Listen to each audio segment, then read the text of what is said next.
Hi, I'm Kim Jamieson Hurst of Chatterbox Quilts, and today I want to talk to you about applique templates.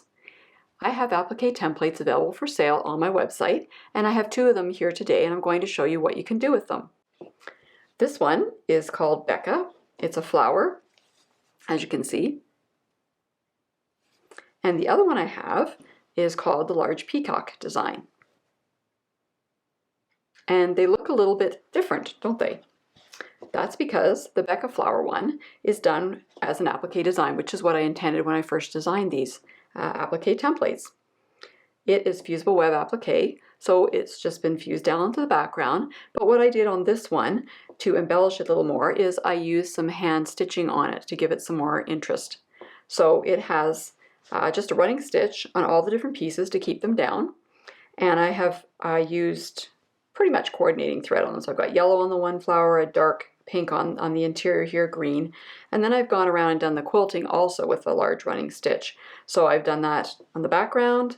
I have stitched in the ditch between the background and the border, and I've added kind of a zigzag stitch on the outside border to finish that one off. Then, and I should show you the back, just so you can see what I did. Gives you quite obvious because I use white on the back, so you can really see those stitches. Not that that was my intent, but that's how it turned out. Really, I hope you look at the front, not the back of that one. This one, the Large Peacock, let's move that out of the way. Well, I was going to say has no fabric on it. That's not true, but it's not applique in the center is what I mean to say. So what I did for this one is I traced the design on the background, just like you would do with any other embroidery stitch, so use your favorite technique. And then I actually colored inside the traced shapes. After I was finished coloring them, I heat set them, and then I did the embroidery. So what did I use for the color? Very technical. Crayola crayons. Okay, you can get these anywhere. You do not have to use special fabric markers or colors or anything like that to get that color onto the fabric. You can just use Crayola crayons, and there's some, I didn't use it on this one, but they come in metallics as well as the regular ones, so you can do a little bit of bling on your project if you want to. But you've got lots of colors to choose from. I had 64 in this pack actually, so it gave me lots of choices. So I just went over it, colored it in, and not too dark on this one. And then to heat set them, to make sure that that color stays in, I just took a couple of thicknesses of paper towels, put it over the design. Of course, this was before the embroidery was on it. And then I just went over it with a hot iron. And you just do that, and then you'll pull it off, and you'll see that some of the color will be on the paper towel.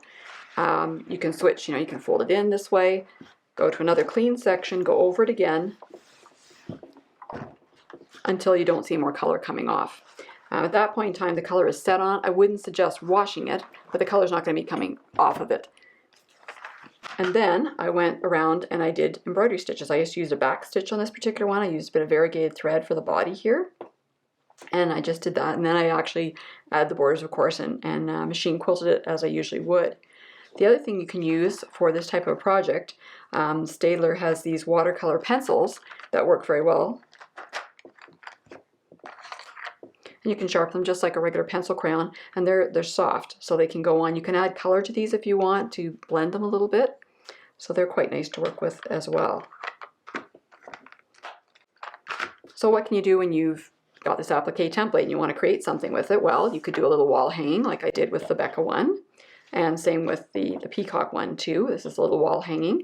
Or you could add them to a cloth bag, or you could add it to a t-shirt, or you could put several of them together and create a little wall quilt if you want. They look great on mug rugs. Some of the designs are small enough you can put them on the mug rug. And the other nice thing is when you download them, you can enlarge them if you would like, or reduce them if you want.